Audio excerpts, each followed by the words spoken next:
Buenas tardes a todos y bienvenidos a la Fundación Ortega Marañón.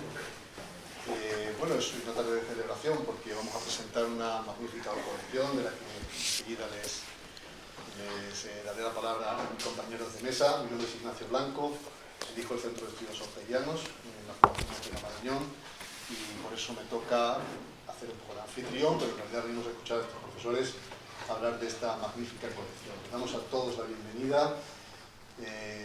A los familiares de Rodríguez Huéscar, también a los familiares de Manuel Granell, sed todos bienvenidos, y el resto de los amigos de la Cátedra Internacional, José Ortega y Gasset, de la Fundación Sicómoro, José María Fuster no está, pero lo saludamos también a la distancia cuando nos vea en este vídeo que se está retransmitiendo a través del canal de YouTube de la propia Fundación. Bueno, digo que es un día de celebración porque se presenta una colección, no solamente un libro, sino una colección de la cual ya han salido los 3 primeros volúmenes, correspondientes precisamente a José Ortega y Gasset, a Manuel Granell y a Rodríguez Huéscar. Y de ello vamos a hablar, acompañados de 3 profesores, grandes conocedores de esta casa y de la figura de Ortega y de la Escuela de Madrid, como son el profesor emérito de la UNED, Javier San Martín, Antonio Sánchez Mases, profesor jubilado también de la UNED, y Pepe Lasada, todos grandes amigos de esta fundación, Pepe además director de la colección. Mi presencia aquí, como digo, solamente es darles la palabra enseguida a ellos, cuando terminen lo que han preparado de la colección y de los respectivos libros, le daremos la palabra a ustedes por si alguien quiere intervenir o hacer alguna pregunta. Y solamente quiero decir respecto a la colección que es más que bienvenida, que agradecemos que se haya presentado aquí, que agradecemos a la editorial Finca, Joaquín, que nos acompaña, el editor, por el cuidado, y he estado revisando y realmente es una edición espléndida y muy cuidada, el libro de bolsillo, que también esto tiene un alcance para el gran público, que yo creo que es muy importante. Nosotros lo estamos haciendo, como probablemente todos sabrán, en la Biblioteca de Autores, libro de bolsillo, en la Alianza Editorial, las obras completas de José Ortega y Gasset. Y realmente tiene una penetración social mucho mayor que los tomos de las obras completas, como es lógico, ¿no? Porque son 12 o 13 euros por volumen, pues eso realmente llega a un público que es muy interesante y les felicito por lo tanto por el formato, por la edición y por el cuidado de la edición. Y respecto al libro, ¿qué es conocimiento? Porque de la Escuela de Madrid yo he venido a aprender de lo que cuenten nuestros maestros, pero respecto a qué es conocimiento, que es un texto de Ortega, les diré que Ortega nunca escribió un libro titulado ¿Qué es conocimiento? Pero esto me sirve, este guiño me sirve solamente a los iniciados de la obra Ortega, no hace falta decírselo, pero bueno, para el público en general, que el texto canónico de la obra de Ortega está fijado en las obras publicadas entre 2004 y 2010, los 10 volúmenes publicados en Taurus y Fundación José Ortega y Gasset. Esa obra completa, como saben, yo tuve el honor de formar parte del equipo de edición y investigación y edición de esas obras completas. Tuvieron un proceso de decisión, de toma de decisiones científicas y metodológicas bastante arduo y complejo para fijar el texto de Ortega. Y solamente a título informativo les diré que la decisión que tomamos fue dividir en 2 grandes bloques las obras, los escritos publicados en vida de Ortega, que son los 6 primeros volúmenes, y la obra póstuma, lo que Ortega dejó sin publicar a su muerte en 1955. También deben saber que en 1955, antes de morir, Ortega revisa una edición de sus obras completas. Es decir, tenemos una versión que Ortega dijo, estas son mis obras completas antes de morir, ¿no? Y para nosotros veo al profesor Fusi, que coordinaba nuestro equipo de investigación entonces, y sabe muy bien esa toma de decisiones, cómo se produjeron, para nosotros fue el punto de partida, las obras completas de 1955. Nosotros utilizábamos una expresión que es la peripecia editorial, porque la obra de Ortega tiene una peripecia editorial muy compleja, porque como muchos sabrán probablemente, casi toda la obra de Ortega pues fue dada al público de las formas más diversas, muchas en cursos, en conferencias, discursos, también en la prensa, la mayor parte de ella fue publicada en la prensa, no solamente en un periódico, sino a veces el mismo texto en varios periódicos, de tal suerte que cuando él compilaba o reunía muchos de estos trabajos en un volumen, pues se producían variaciones y alteraciones. Y lo que esa obra se convierte en un texto canónico porque lo que nuestro equipo hizo fue cotejar todas las versiones del mismo texto publicadas desde el 55 hacia atrás, todas las conocidas. Mientras que la obra póstuma se transcribió directamente de los manuscritos y otros mecanoscritos que hay en el archivo. Quiero mencionar, y estoy seguro de que mis compañeros de mesa estarán de acuerdo conmigo, la inmensa labor de Soledad Ortega. Realmente, el lugar en el que nos encontramos, la Fundación, se debe al trabajo de Soledad Ortega. Recientemente, Televisión Española ha reeditado una entrevista en un programa que se titulaba A Fondo, en los años 80, 1981, cito de memoria, y lo acaban de reeditar. Y precisamente la veía el otro día porque uno de nuestros colaboradores lo encontró. Se lo compartía Paloma Varela, de hecho, a la hija de Soledad. Y es un testimonio emocionante porque en 1981 está explicando Soledad los avatares que están precisamente sorteando para poder poner en marcha esta prestigiosa institución en la que nos encontramos. Y menciono Soledad y no puedo dejar de mencionar a Paulino Garaborri, que en ese momento también junto a ella realizaban una labor inestimable con los recursos que tenían en ese momento para darnos las obras completas de 1983, los tomos rojos de Alianza, en la que probablemente muchos de los que estamos en esta sala pues, hemos llegado a Ortega, mi generación por lo menos gracias a esos tomos, ¿no? Digo todo esto para celebrar la bienvenida de un libro como Que es Conocimiento, edición a cargo de Pepe La Saga, porque ha tenido la precaución de advertir al lector de que aquí hay 4 tipos de notas. Las propias notas de Ortega, las de Paulino Garaborri, las de las obras del 83 y las de las obras completas, ¿no? De modo que tiene la virtud este texto, que es uno de los textos básicos en realidad de la formación de la filosofía de Ortega desde la razón vital hacia la razón histórica, y tiene, como muy bien explica él, esa sensación del lector de estar ante la filosofía que se está haciendo en ese momento, porque esta es la transcripción de un curso, y Ortega debía hacer bastante filosofía en los propios cursos que impartía, ¿no? Y esa sensibilidad del Ortega orador, esos apuntes tomados para esos cursos, es lo que compone Que es Conocimiento, de una lectura realmente deliciosa. Y te agradezco mucho, Pepe, que además has anotado de dónde procede esa precaución, por lo menos para orientar en esa peripecia editorial al lector desprevenido, ¿no? Y que ustedes tengan pues, una lectura del texto muy adecuada. Es una edición crítica, anotada, por lo tanto, con estas anotaciones que les estoy diciendo. Y por mi parte nada más que daros a todos la bienvenida. Estamos deseando escucharos. ¿Os parece bien que intervenga Javier San Martín?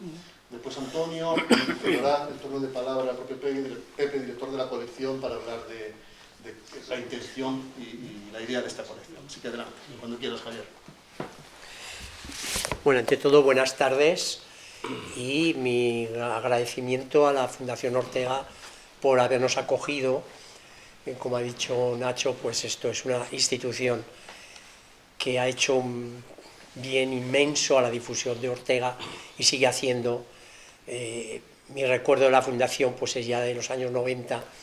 Empezó Jaime de Salas unos seminarios sobre Ortega, que lo hacíamos en la Rotonda, presididos más de una vez por Soledad, que disfrutaba viendo ya un grupo pequeño todavía, porque a principios de los 90 Ortega todavía no estaba realmente metido en la universidad. Gracias a todo el empeño puesto a partir de esos años, pues tenemos que ahora pues hay cantidad de tesis sobre Ortega. Ortega es ya un filósofo presente en prácticamente todas las universidades de España, y el centro neurálgico pues es la Fundación Ortega. Bueno, tengo que agradecer, por supuesto, aquí están familiares tanto de Antonio Rodríguez de Huéscar como de Manuel Granel. Les agradecemos enormemente esta asistencia, además de otros muchos amigos que han venido hasta esta fundación a oír esta presentación. Esta colección, la Pepe La Saga hará un comentario más amplio. Nos hemos dividido, como son 3 libros. Yo le decía que hiciera él la presentación también de qué es conocimiento, porque es el editor de ese mismo libro, ¿no?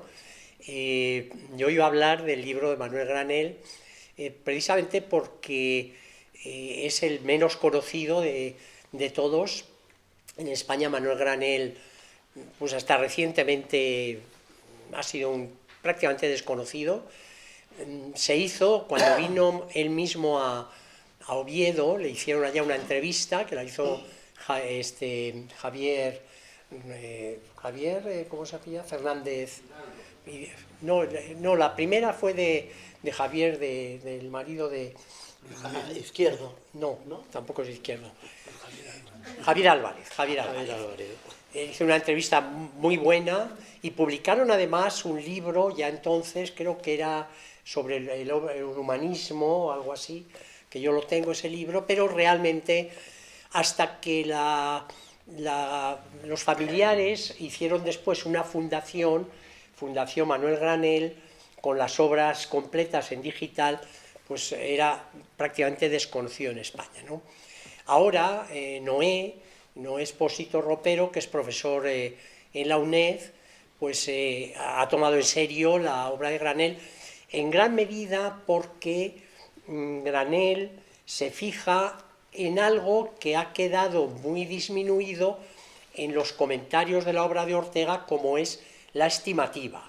O sea, Ortega escribió una introducción a la estimativa que en realidad era un resumen del discurso que había preparado para el ingreso en la Real Academia de Ciencias Morales y Políticas.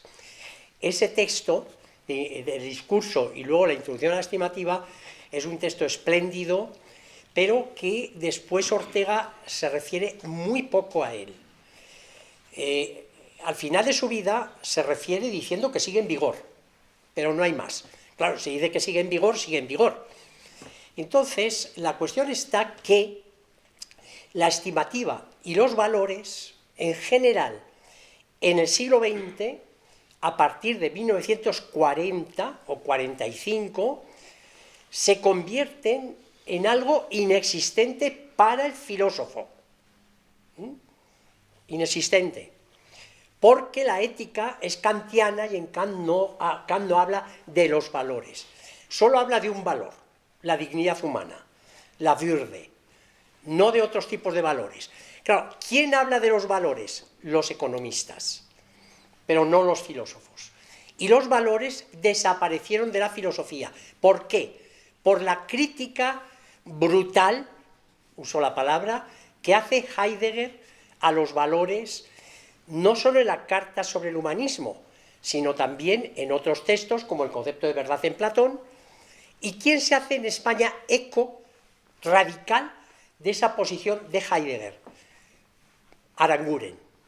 En la ética de Aranguren se repite literalmente todas las citas heideggerianas contra los valores. Entonces los valores desaparecen de la escena. Y Aranguren escribe una ética en 1958, valiosísima, en la cual no existen los valores. Sin embargo, Granell sí se fija en los valores. Y como Noé hizo la tesis sobre la ética de Ortega teniendo en consideración los valores, porque en la fenomenología husserliana y selleriana los valores ocupan un lugar central, porque la ética se basa en los valores y en los ideales, porque los ideales son valores. Entonces, Noé dio, precisamente con la importancia que Granell da a los valores, y por eso estamos intentando restaurar y traer a Granell a la Escuela de Madrid, precisamente con todo el valor que tiene, un valor inmenso, y que, bueno, pues aquí hemos pensado que es publicar este libro de Manuel Granell, uno de sus primeros libros, bellísimo además, que estaba súper agotado. Bueno, agotado no es, yo tengo curiosamente la edición primera hecha en la en la editorial de Revista de Occidente, con la grafía de la Revista de Occidente, pero totalmente agotado. Y es un libro precioso como introducción a la filosofía. Es un libro que Manuel Granell publica en 1946, ya estaba en Venezuela, y creo que ya estaba en Venezuela entonces, todavía no estaba. Entonces, cartas a una mujer que llama Elena, pero con H. No puede ser Elena su hija, que entonces creo que tenía un año. Creo que tenía un año porque creo que era del 45. El 44. Entonces, muy pequeñita, ¿no? Y él lo escribe con H, y claro, es una mujer ya adulta que discute con él, etc. El libro es un libro hermosísimo que sirve exactamente de introducción a la filosofía. ¿Y qué valor tiene este libro, aparte de ser estar maravillosamente escrito y ser una muy buena introducción a la filosofía? Que empieza la filosofía con Grecia, va describiendo en la historia de la filosofía la posición de Descartes, bellísimo, la posición del idealismo y del positivismo, y el error de Descartes, el error del positivismo, y al final, hay que tener en cuenta la fecha, al final, pues Granell se pone a hablar de algo que Ortega en clase les había dicho que él había superado, que es el método fenomenológico. Ortega para entonces ya había dicho que había superado el método fenomenológico. Y sin embargo Granell, pues aquí, después de hablar de la intuición como alternativa a la deducción del idealismo, que trabajaba por deducciones, en oposición también al positivismo, que trabajaba con inducciones, unas inducciones que nunca llegan a poder intuir una ley, porque acumulando datos no se consigue la ley, hay que tener una intuición de la ley. Granell propone la intuición y después propone el método fenomenológico, los antecedentes del método fenomenológico. No sé a Marías cómo le sentaría esto, porque Marías ya hablaba de la superación de la fenomenología, tomando literalmente una frase que dice Ortega: olvidé la fenomenología en el momento mismo de encontrarla, que lo dice en la idea del principio de Leibniz. Superé la fenomenología. Y Marías, en el momento de Marías lo toma absolutamente literalmente eso, ¿no? Pues Granell habla aquí los antecedentes del método fenomenológico, finalidad y esencia del método fenomenológico, y después otro, la realidad como perspectiva, que es un punto que ya está en Meditaciones del Quijote y absolutamente fundamental en la fenomenología y en la filosofía de Ortega. Esa tesis orteguiana, que los orteguianos lo dicen y lo decimos con mucho orgullo, que decía Ortega: la perspectiva no es del sujeto sino que es del objeto, cosa absolutamente elemental, porque el horizonte es una perspectiva y nadie dirá que el horizonte está en el sujeto, absolutamente nadie, y sin embargo, claro, la perspectiva depende de dónde esté el sujeto, pero la perspectiva está en el mundo, no en el sujeto. Y esto, que parece tan elemental, pues Ortega lo dice expresamente a lo largo de toda su vida, y además lo dice enfrentándose al idealismo que Ortega creía que era de la fenomenología, que después hemos sabido que eso es una interpretación un tanto deficiente de la propia fenomenología. Entonces Granell es un filósofo, aparte de toda su obra, que tiene una obra inmensa, la lógica de Granell, por ejemplo. Ortega le encargó a Granell hacer una lógica de acuerdo a la razón vital, y Granell hace una lógica preciosa, total minusvalorada y despreciada por los lógicos españoles. Incluso hay un lógico, fallecido hace poco, que dijo que ese libro de Granell ha hecho tanto daño a la lógica que hizo que la lógica en España no se desarrollara. Yo creo que no leyó el libro, porque si lo hubiera leído podía haber hecho toda una lógica posterior, matemática, toda la que quisiera a partir del libro de Granell. Pero bueno, así es España con los españoles, ¿no? Ese libro es precioso, está en las obras completas en el disco, pero también se puede encontrar. Y luego toda la teoría de la etología humana, de la gnosticidad. Hay un dato que a mí me parece muy interesante, porque Granell fue profesor en Venezuela, creo que se fue a principios de los 50, ¿no? Y en Venezuela Granell fue muy amigo de Ernesto Maiz Vallenilla. Ernesto Maiz Vallenilla había estado haciendo la tesis doctoral en Friburgo. Yo cuando estuve en Friburgo, el único libro en español que había en el seminario de Heidegger y de Husserl, porque era, y el de Riquet, que había estado en el mismo seminario, era la tesis doctoral de Mais Vallenilla, que la había hecho con Fink. Entonces, claro, Mais Vallenilla ya sabía toda la cuestión de los manuscritos de Husserl, porque estaban allá, había una copia de los manuscritos de Husserl en Friburgo. Y entonces, la relación de Manuel Granell con Mais Vallenilla le tenía que decir que, por supuesto, las cosas que dice Ortega en 1940, en un texto de Ortega sobre teurgia y demiurgia, apunte sobre el pensamiento, donde Ortega dice, escribiendo este texto, llegan a mis manos los apuntes del último Husserl sobre la crisis, donde Husserl llega a la razón histórica, o sea, a su propia filosofía. Claro, dice, como eso le hubiera supuesto a Ortega desdecirse de cosas que había dicho, que pensaba y que había dicho a sus discípulos en clase, que había superado la fenomenología, ese texto le estaba diciendo, pues parece que no, porque la fenomenología ha llegado a lo que tú has hecho. Entonces, ¿qué dice Ortega? Dice, pero Husserl no escribió ese texto, lo escribió Eugen Fink. Claro, eso era totalmente una escapatoria por la puerta falsa. Y Mais Vallenilla sabía todo eso. Entonces, con toda seguridad, se lo comentó también a Manuel Granell, y por tanto Manuel Granell tenía respecto a la fenomenología una visión muy distinta de la que podía tener Julián Marías y los discípulos directos de Ortega, que no conocían esa vertiente de los manuscritos de Husserl que estaban en Lovaina y que no desmentían, completaban todo lo que era la fenomenología y que coincidía enormemente con cosas que Ortega había descubierto por su propia cuenta. Por ejemplo, el concepto de mundo de la vida. El concepto de mundo de la vida, Husserl empieza a manejarlo en 1919, en las clases, en las lecciones que están publicadas, sabemos ahora, ¿no? Pero no lo publica hasta 1936. No, hasta el 36 sale la crisis, el primer texto de la crisis. Entonces,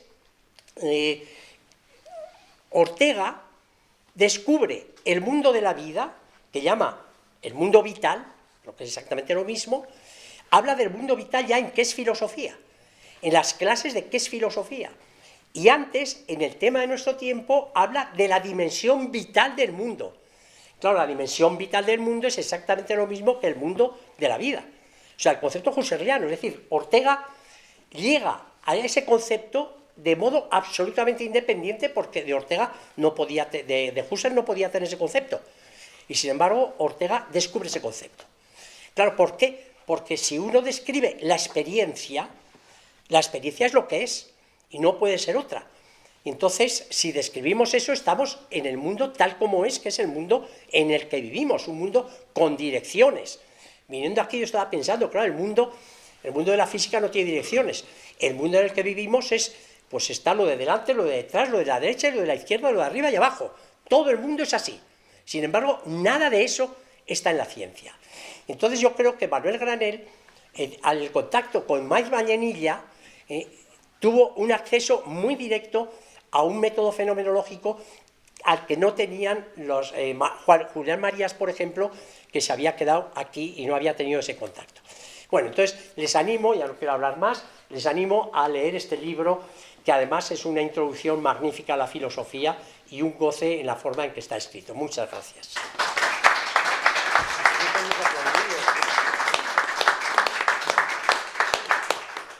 Tiene la palabra Antonio Santonmases para hablarnos de Rodríguez Huéscar y el libro de la colección.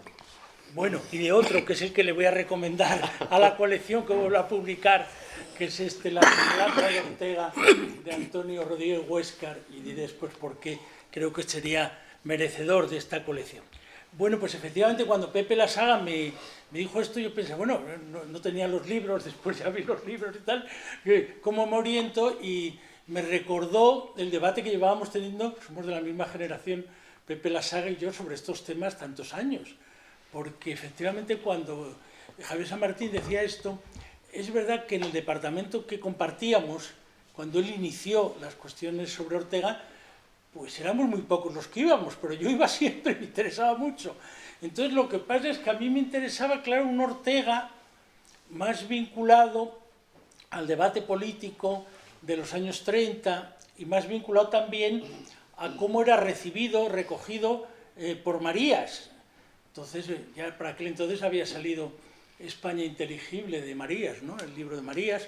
Y claro, eso me hizo recordar mucho la vivencia con Rodríguez Huéscar. Vamos a ver, la vivencia es del curso 79-80, es mi primer destino como profesor de instituto, en aquel momento provisional, entonces me hacen en fin, elegir tal, entonces ¿qué coge usted? Pero Joaquín Turina, el Instituto Joaquín Turina está en la calle Guzmán, bueno, y entonces mi sorpresa es que allí encuentro a Rodríguez Huéscar, que era profesor de ese instituto, en el departamento de filosofía, y bueno, pues ustedes saben los institutos, está la sala de profesores, hay tiempo para, en fin, para hablar, para comentar, ¿no? Entonces empezamos, le dije, pero usted es don Antonio Rodríguez Huéscar, de Perspectiva y Verdad. Sí, sí, soy yo. Quedaba muy asombrado de que estuviera el hombre allí, ¿no? Entonces, como daba tiempo, íbamos comentando, íbamos pasando, íbamos hablando de discípulos que él había tenido, como Javier Muguerza, por ejemplo. Entonces siempre me decían, no, bueno, este Muguerza sí, es por la estima enorme que me tiene, pero yo no creo que él exactamente esté muy interesado en estas cosas que yo hago, que nosotros hacemos. Me decía el hombre, yo encontré en los libros antiguos, un libro que era con Ortega y otros escritos de él. Digo, oye, pero que he conseguido también este libro y tal. Entonces empezó, bueno, estoy un poco distante de algunas cosas. Digo, bueno, pero hay cosas muy interesantes también sobre la muerte de Ortega, cosas que él había escrito, ¿no? Entonces a mí siempre me pareció que había como un fondo de pensamiento, de sabiduría, y en ese punto pues tuvimos una experiencia que he vuelto a recordar estaba buscando por toda la biblioteca en casa, digo, ¿pero dónde está este libro? El de Antonio Semblanza de Ortega, que yo recomiendo vivamente que lo publiquéis en la colección, porque es un libro interesantísimo, y por ejemplo, Pepe Lasaga, que siempre ha citado mucho en las discusiones que hemos tenido y tal, carta abierta a José Antonio Maraval en el decenario de la muerte de Ortega. Y digo, teníamos estas discusiones porque efectivamente en él había ahí algo que me impresionó mucho, ¿no? Le dije yo, bueno, esto, muy de aquella época, una cosa dice Pepe Lasaga que todavía tenía una gran influencia en aquel momento la filosofía analítica, tenía en cuenta los marxismos, yo estaba haciendo la tesis doctoral sobre el tema del marxismo, el tema del marxismo y el Estado, y le dije, bueno, pero este Marías fue muy criticado, ¿no? Entonces se puso muy serio y me dijo, ¿por quién? Y dije, no sé, que era como una cosa convencional, ¿no? Entonces que se le criticaba mucho a Marías, y se decía que yo poco menos... Dice, sí, mire usted, y me dijo, hay incluso un filósofo que ha tenido cierta importancia como historiador de la filosofía y tal, que bueno, que vino ahí a Puerto Rico, y me dijo de pronto, nada, sí. Bueno, este Marías sabe todo el mundo que vive de los intereses norteamericanos. Entonces le dije, ¿pues tiene usted algún dato? Le dijo Marías, ¿tiene usted...? No, es una cosa que se dice, que se habla. Y dice, bueno, pues entonces permita que le diga que no me merece ningún respeto. Claro, yo no había leído entonces la carta esta a la que se refería Pepe Lasaga, y claro, sí refleja una extraordinaria fidelidad de él a Ortega, pero es muy interesante porque vuelve a replantear un debate que ha sido muy de Pepe Lasaga, que es, ¿qué pasó en aquel momento, no? Porque él dice, bueno, me pides este artículo, le dice a Maraval, por la amistad que tenemos, también estoy en deuda contigo, porque yo también te lo pedí cuando murió Ortega para la revista que hacíamos en Puerto Rico, pero te confieso que no tengo como mucho deseo, como mucho interés, vivir simplemente de conmemoraciones, pero ya después va al grueso del tema. Y efectivamente en el grueso del tema ya hay algo que viene a decir, bueno, en una situación como la española, donde tampoco hay escuela de pensamiento, ¿cómo es posible que se haya producido esta situación donde los que nos hemos dedicado a esto somos criticados como intérpretes poco menos que venerativos, que hacemos una escolástica, sobre todo cuando realmente ni siquiera propiamente hay escuela? Entonces él va citando allí, ¿no?, los nombres que va citando de los discípulos que habían sido más cercanos a Ortega, a Gauss, a Díaz del Corral, a Maraval, etc., ¿no? Y también me impresionó por eso que también aquellos diálogos, ¿no? Me ha venido mucho con él. Le dije un día, bueno, pero esto de Aranguren, y él me dijo, no es discípulo. Me dijo muy serio, no es discípulo. me quedé impresionado. Entonces, claro, efectivamente, ahí hay un punto que por eso me interesaba también lo de Marías y me interesaban las memorias de Marías, que era un poco qué ocurrió, ¿no?, a partir del 65. Claro, porque es el momento que le piden, pero es el momento que el régimen expulsa de las cátedras, ¿no?, Aranguren, a Tierno, García Calvo, bueno, otros como Sacristán era catedrático, el 65, claro, el verano. Entonces, ¿cómo al que expulsaron? Bueno, quedan todavía como más referentes, hay todo el tema del mundo editorial, es el momento del Aranguren que va a Estados Unidos, el influjo que va a tener por un lado Marcuse, por otro lado el reencuentro con Américo Castro, pues todos los debates, los libros sobre el marxismo como moral, el de Tierno, la antología de Marx. Efectivamente, ahí hay un momento que parece que Ortega queda como tras. Y yo creo que, sin embargo, en este debate que tenemos de cómo se recupera Ortega o no, ese debate, vamos a ver, aquí hay un punto que es, ¿cuál es el Ortega realmente, para mí, más interesante? Bueno, pues hay un Ortega que yo creo que se recupera mucho a partir del año 75-76, discusión que hemos tenido con Pepe en muchas ocasiones. ¿Por qué se le recupera? Bueno, no solo por la edición de las obras que decía Ignacio y las ediciones posteriores, no, sino porque el debate en el que se entra a partir del 77, a partir del 78, la Constitución, las articulaciones, la propia posición de Marías en relación al Estado de las Autonomías, al concepto de nación, al concepto de nacionalidad, es muy orteguiano. O sea, empieza un debate sobre el problema de la vertebración, el problema de la nación, el problema del Estado, el problema del particularismo, el problema del secesionismo. Y claro, es un debate que se retoma después, años después, bueno, pues cuando surge sobre todo en el siglo XXI ya el primer estatuto, el Estatuto de Cataluña, el que después, bueno, porque vuelve a aparecer todo ese debate. Por tanto, ahí Ortega tiene una plena actualidad. ¿Qué ha ocurrido? Bueno, pues ha ocurrido algo que sí nos debe hacer pensar, ¿no?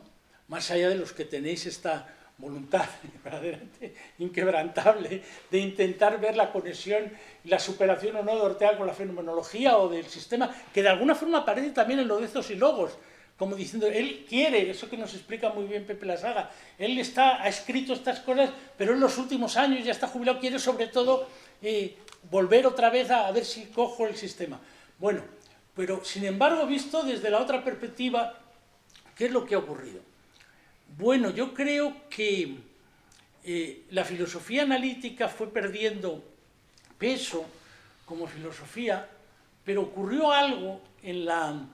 Podemos dedicar medio minuto a eso para pensar en todo lo que hemos vivido estos años. En la articulación académica de los estudios de filosofía, hubo algo ahí, se tomó una decisión y evolución posterior que yo creo muy problemática, por lo menos, muy negativa. O sea, cuando se articuló aquello de las áreas de conocimiento, la de filosofía del derecho, moral y política, área de filosofía por otro lado. Área de filosofía del derecho, moral y política, bueno, mientras se estaba unida, había un debate donde efectivamente tú pues, te tenías que remitir de alguna forma, si querías, bueno, recoger parte del pensamiento español sobre esos temas, a Azaña, a Fernando de los Ríos, a Ortega, a Aranguren, a Tierno, porque era, bueno, pues lo que había habido ahí, ¿no? Bueno, por ejemplo, pensemos en Elías Díaz, por ejemplo, pues, la institución a la Constitución. Pero claro, al romper y al tirar los filósofos del derecho por un lado e imperar cada vez más la teoría del derecho como una teoría más procedimental, más rigurosa, más conceptual, y por otro lado la ética quedar aislada, y entonces fomentarse las éticas aplicadas, la bioética, la ética de los negocios, la ética de la empresa, quedó un vacío inmenso para quién pensaba la política, quién pensaba lo político, quién pensaba la historia, quién pensaba la memoria, y alguien lo tenía que llenar. Y entonces ocurrió un fenómeno que en otros países no se ha dado así, por ejemplo, pues pensemos el contraste con Habermas o con Bobbio o con Aron, no se ha dado así, han sido teóricos políticos que a la vez han hecho combates directamente políticos, pero a la vez han reflexionado mucho sobre la historia de su país. Aquí se entró una dinámica donde al historiador en el fondo tú le pedías casi que fuera también no ya el intérprete del pasado, sino de las encrucijadas del presente, del proyecto de futuro, porque alguien se tenía de alguna forma que ocupar, a la medida que muchos filósofos se habían ido hacia pues, cuestiones de éticas procedimentales o de éticas aplicadas, pues quedaba ese vacío. Y ahí es donde me parece a mí que sí que vuelve a aparecer Ortega, y quiero recordarlo en algunos eventos que hemos hecho con Jesús Díaz y con Pepe La Saga en esta casa durante años. Por ejemplo, pues vuelve a aparecer Ortega, pues recuerdo cuando le dedicamos mucho esfuerzo, como lo hacíamos cuando vamos a hacernos cargo del libro de Herederos y Pretendientes de Paco Vázquez y tal. Bueno, pues estuvimos muchísimo tiempo dándole vueltas a ver cómo lo hacíamos, bueno, cómo se aparecía allí, qué debate había, qué aparecía, en qué lugar ocupaba todo aquello y tal. Y ahí ya vimos en aquella cantidad de cosas que él va contando de los grupos y tal, cómo de pronto va diciendo que, hombre, que los que se dedicaban a pensar cuestiones de España o hispanismo eran vistos como una cosa como secundaria, como poco apreciada en los currículos académicos, como tal. Yo en esto, como siempre he ido a contracorriente, dije, pues voy a hacer exactamente eso, ya que tiene poco interés, ya que uno había tenido la cátedra, voy a hacer lo que me da la gana. Entonces, claro, cogí el tema cuando empezaban los máster, a coger precisamente el pensamiento español.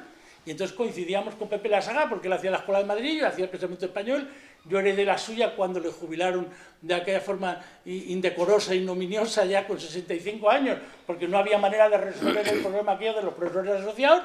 Y después ya la ha cogido Noé, que está aquí, ¿no? Entonces estábamos dándole vueltas a eso, dándole vueltas también a cuando lo hizo Méndez Baiges, ¿no? El libro de la... También le dedicamos, bueno, no en este local, pero en la propia fundación, otro debate, ¿no?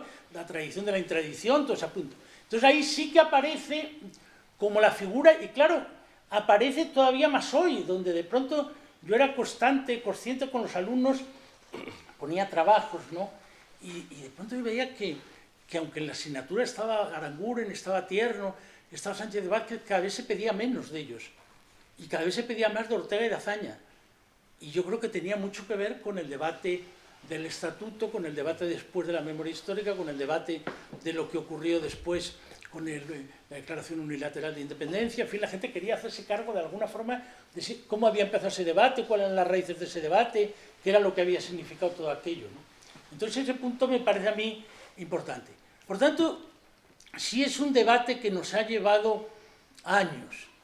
Quería recordar aquí no solo las cercanías, sino las peleas. ¿No? Me acuerdo de una pelea con Pepe La Saga, que él no conocía, pero que una gran amiga que falleció hace años, Paz Serrano, que era profesora en el Instituto Lope de Vega, como Esmeralda. Entonces recuerdo que, bueno, pues, cuando murió Aranguren en el tanatorio y todo eso, y las televisiones, como yo era un personaje público, enseguida me pusieron el micrófono. ¿Usted qué opina, Aranguren? Entonces yo dije, bueno, pues me parece el intelectual más importante que ha dado España después de Ortega y tal. Entonces ella, todo cosa me dijo, me ha dicho Pepe La Saga que ni hablar.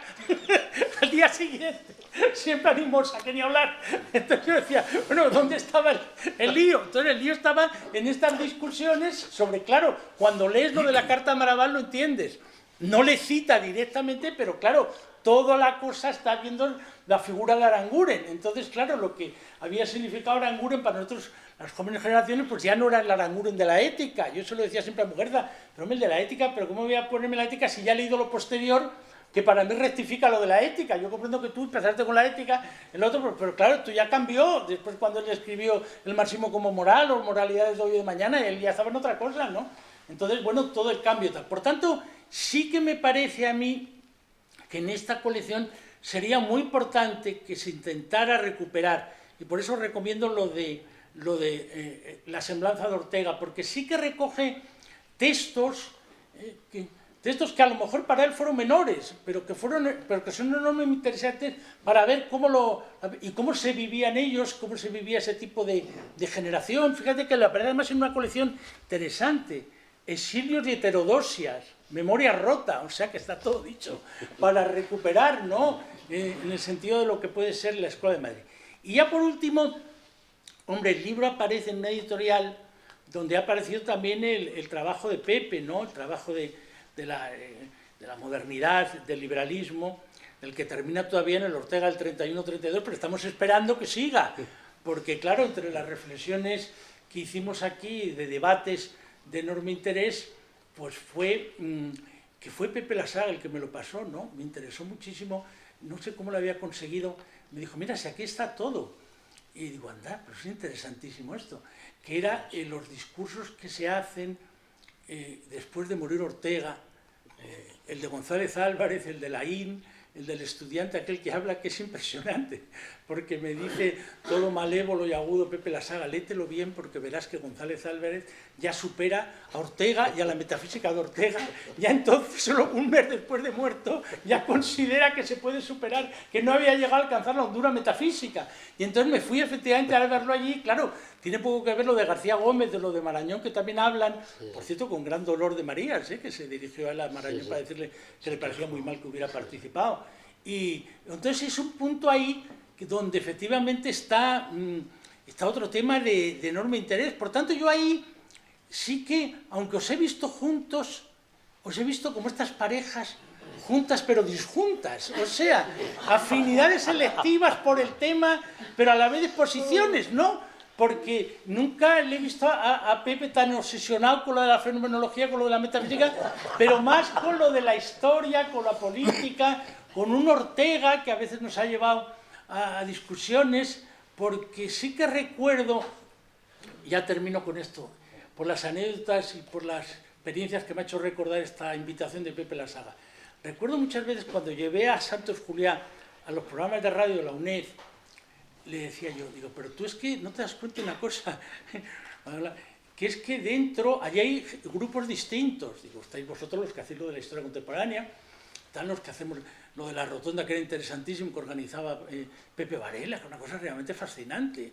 Fue una cosa a las 4 de la tarde, allí con aquellos cafés se comentaban unas cosas, se comentaban otras, era verdaderamente fascinante. Tuvimos ahí a doña Elvira Rocabarea, ¿te acuerdas? Aquello de qué tremendo, aquello, todo la imperiofobia, la leyenda negra. Pero tuvimos también a Aramburu con la patria, bueno, fue realmente muy apasionante, ¿no? Todo ese mundo. Digo, pero mira, Pepe, aquí también yo he visto que ellos, algunos de ellos, ¿cómo te diría? Yo veo como dos elementos, y se los abono a Pepe y a Jesús y a todos los que siguen, a Noé, a Tomás, todos los que siguen en esta línea más jóvenes.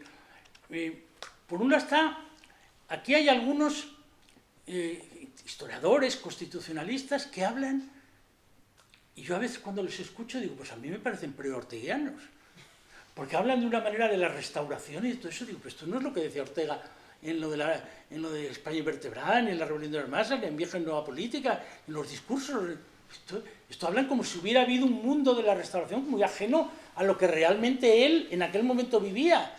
Por eso yo me acuerdo, a Cerezo le decía, no, pero aquí hay dos maneras de interpretar esto. Una es, como ya sabemos lo que pasó, entonces decir, mire usted, como yo ya sé lo que es el pasado, a ver si Ortega acertó o no le encajo. Otra es, a lo mejor no sabemos exactamente lo que pasó y leyendo a Ortega nos empezamos a enterar un poco más, porque a lo mejor no hacemos simplemente un canon donde ya supuestamente están las cosas absolutamente claras de cómo evolucionaron. Por tanto, ahí yo sí creo. Yo le decía a Santos Juliá, y después hay una segunda cosa, y hay algunos, y me dice, ¿quién? Digo, le dice Pepe La Saga. Hay algunos que es que quieren que además de eso Ortega tenga razón, que Ortega tuvo razón. Aunque tú seas tan hazañista y seas... No, que tuvo razón frente a Azaña. Y dice, ¿tú crees? Digo, yo creo que sí. Me lo decía como con absoluto asombro. Digo, pues no te asombres, sí. Los hay que efectivamente creen que en aquel momento tenían... Por tanto, recordando todas estas cosas, también recordando la que tuvimos ya con Méndez Baixas, que fue tremendo todo aquello, donde de Ortega pasábamos a Sacristán, que era un salto doble mortal. Yo decía, pero bueno, vamos a ver, este hombre, otro que odiaba a Aranguren, pero tanto odiar a Aranguren se ha pegado el salto directo a Sacristán. Es un libro que me parecía un poco loco, de bueno, Elías Díaz nada, Aranguren nada, vamos directo a Sacristán. Yo decía, hombre, Sacristán con la lógica tampoco acababa de ver. O sea, que ha sido verdaderamente fascinante, estoy muy honrado por la invitación y sí recomiendo, como he visto que tenéis previstos otros textos, que recuperéis, porque realmente es un libro de enorme interés para ver un poco cómo era la España de entonces y para volver a recuperar aquellos debates que nos quedan tan lejos, porque cuánta gente leyó aquella carta en aquella revista, en cuadernos hispanoamericanos en los años... Pues muy poca, y cuánta gente la recuperó después, y cuánta gente ha dado voz a esa generación, a esa memoria rota. Por tanto, como homenaje a Rodríguez Huéscar, pues agradezco mucho a Pepe La Saga la invitación. Muchas gracias.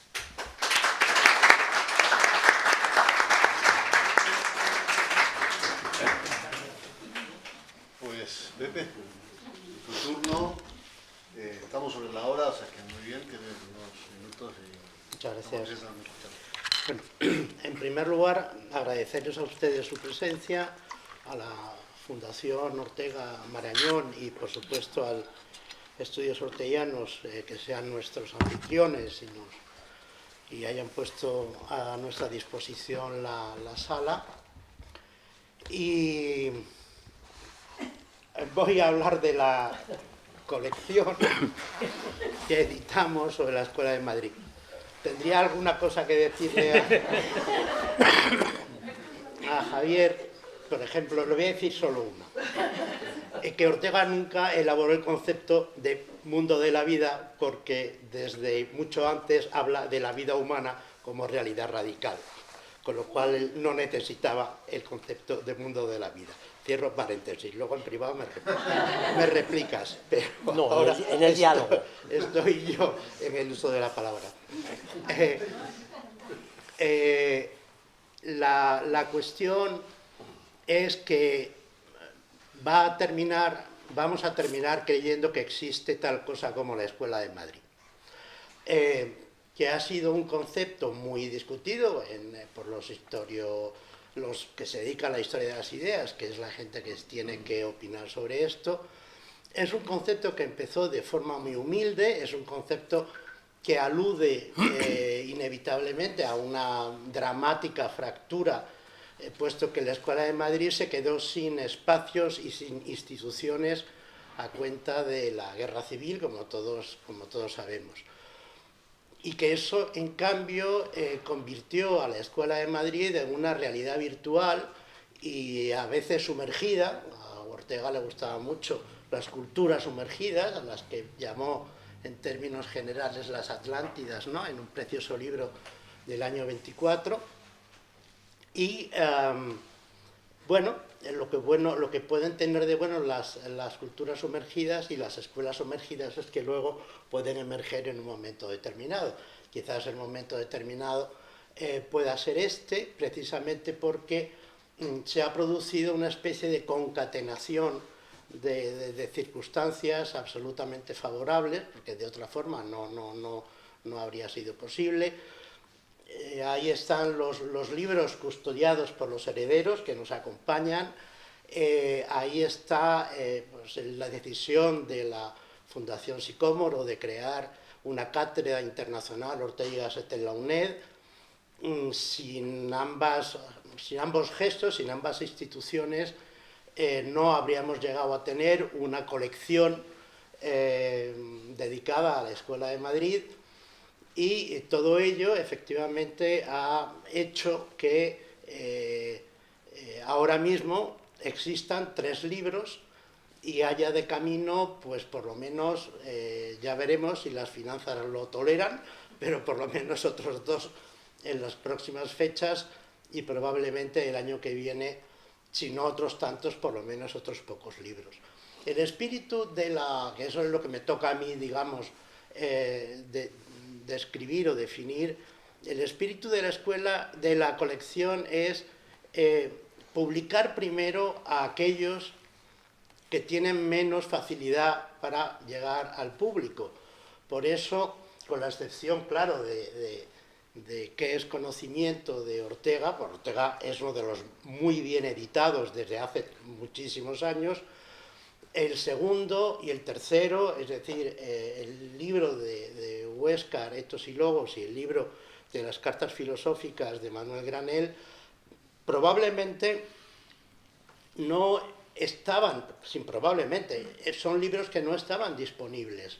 El de Etos y Logos había tenido, gracias en parte a la generosidad y a la atención de Javier San Martín, pudimos hacer una edición en el año 91 o 92 en la UNED, pero el libro estaba completamente agotado y es un libro que se había convertido en una referencia bibliográfica en los estudios de la filosofía de Ortega, con lo cual era muy oportuno recuperarlo. Lo mismo pasa con las cartas filosóficas. La edición era absolutamente inencontrable y en todo caso en librerías de viejo.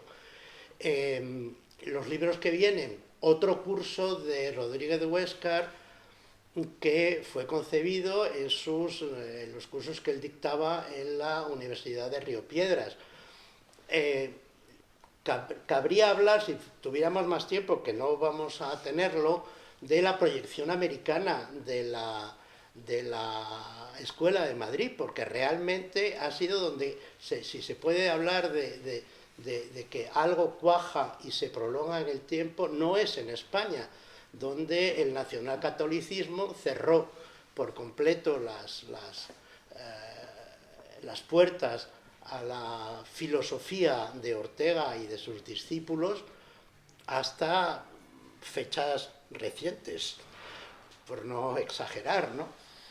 Y en cambio Gauss enseñó una filosofía de inspiración orteguiana en México, y Ferrater Mora se ocupó en los colleges americanos de Ortega, y podríamos seguir, y Granell enseñó a Ortega en Venezuela, en la Universidad de Caracas, y así podríamos, y en Puerto Rico había prácticamente todos los meses de mayo una reunión donde convergían muchos de los colegas en diáspora de la Escuela de Madrid, donde iban Marías, podía ir Marías desde España, Gauss casi siempre desde México se acercaba a Puerto Rico, y así sucesivamente. Podría seguir poniendo ejemplos, pero esto es lo que tiene que aflorar en nuestra colección, esto es lo que tiene que estar justo detrás, sosteniendo la colección, y con un poco de suerte conseguiremos llegar a publicar otros 10 o 12 o 14 libros, y por supuesto le haremos caso a Antonio en recoger la semblanza de Ortega. Realmente es un libro muy entrañable, porque tiene mucho de recuerdo y mucho de experiencia, de las experiencias que Rodríguez Huéscar tuvo en su relación con Ortega. O sea que sí, es un libro biográfico y autobiográfico de un enorme interés. Bueno, no me voy a alargar mucho más. Que publiquemos más libros dependen de que ustedes los compren. Ya sé que los han comprado los que están aquí, pero como esto se supone que salimos por un canal a las ondas mundiales, pues eso, que esto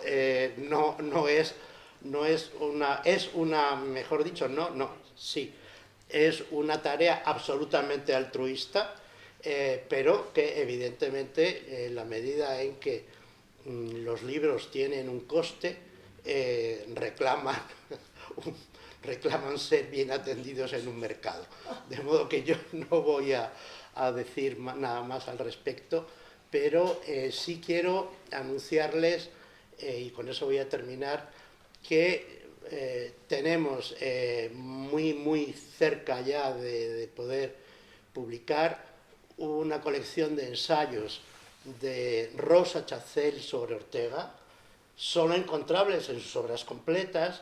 Tenemos un curso inédito de Gauss, un curso que dictó sobre Ortega en el año 34, que está prácticamente esperando ser transcrito, que fue, por cierto, encontrado aquí en la biblioteca de la Fundación Ortega, y que Agustín Serrano de Haro va a publicar próximamente con nosotros.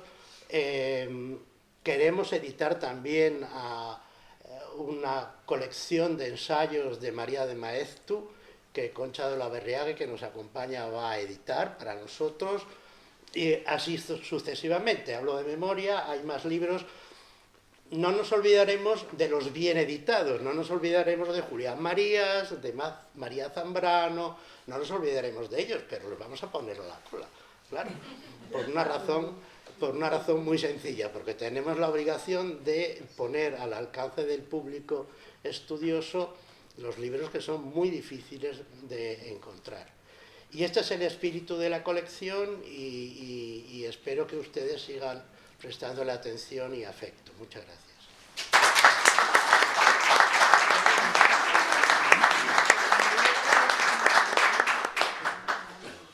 Muy bien, pues puntualidad suiza, ¿eh?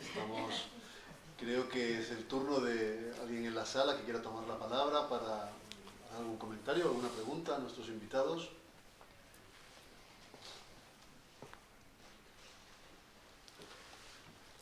yo es que se me ha olvidado decir una cosa.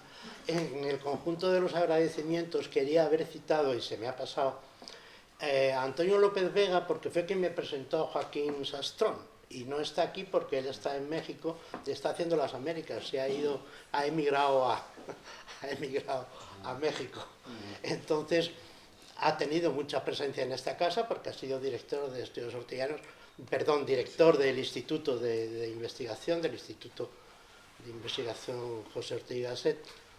Y parece que no, pero si él no me hubiera presentado a Joaquín, no tendríamos Escuela de Madrid, creo yo. Entonces, como sé que no puede estar aquí, nos estará viendo, nos terminará viendo, sí quería dedicarle un recuerdo y un homenaje sentido.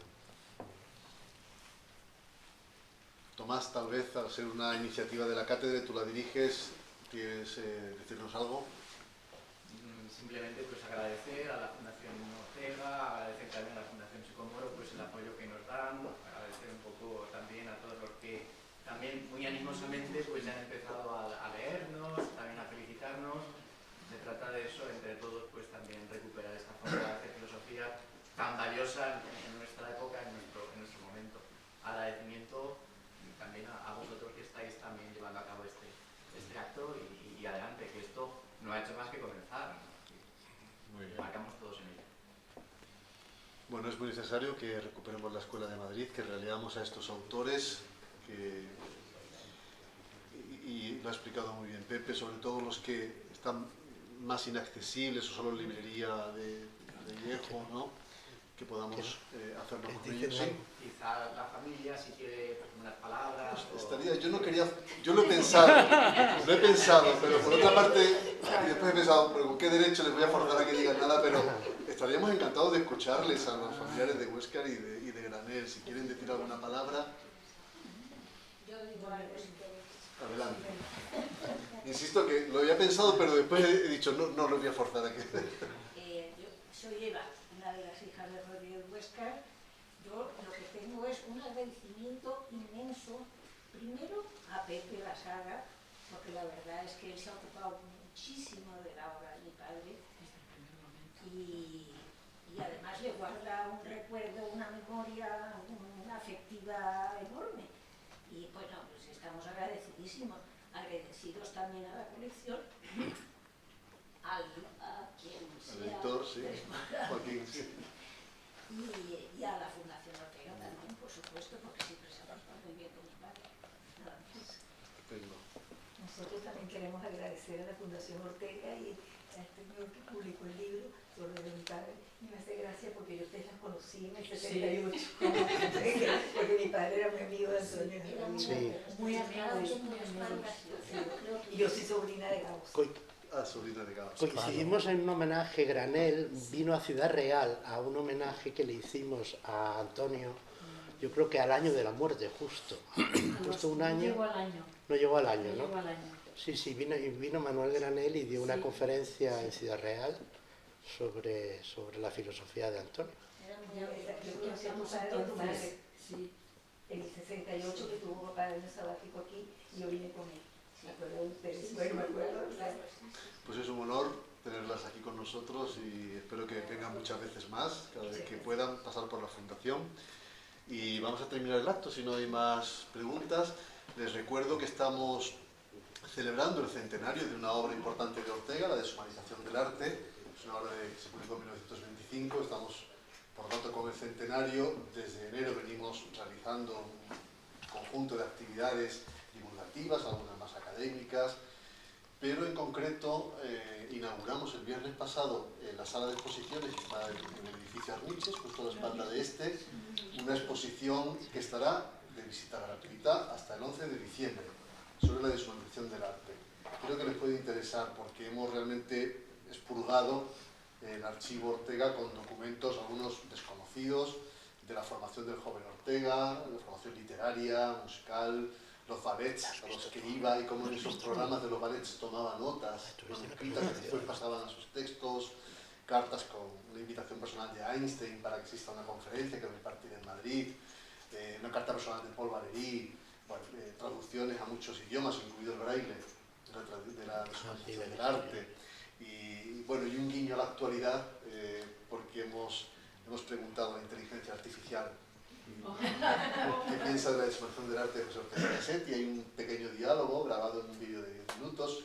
Hay un asiento delante, se pueden sentar a verlo, está proyectado en la pared, y es un diálogo con la inteligencia artificial y cómo va reinterpretando las ideas de Ortega en 1925, la inteligencia artificial proponiendo portadas actuales para ese libro y reinterpretando conceptos de nuestro tiempo. Bueno, es una curiosidad de cómo la última tecnología, que no sabemos si es humanizará o no, habla también de la deshumanización de arte. Les invito a todos a que la vean, hasta el 11 de diciembre está disponible. Gracias a los tres, han sido, yo creo, nuestras intervenciones muy entretenidas, lo hemos pasado muy bien, un rato muy agradable. Mucho éxito a la colección, Joaquín, por supuesto a los editores y a ti, y a todos, bienvenidos de nuevo y gracias.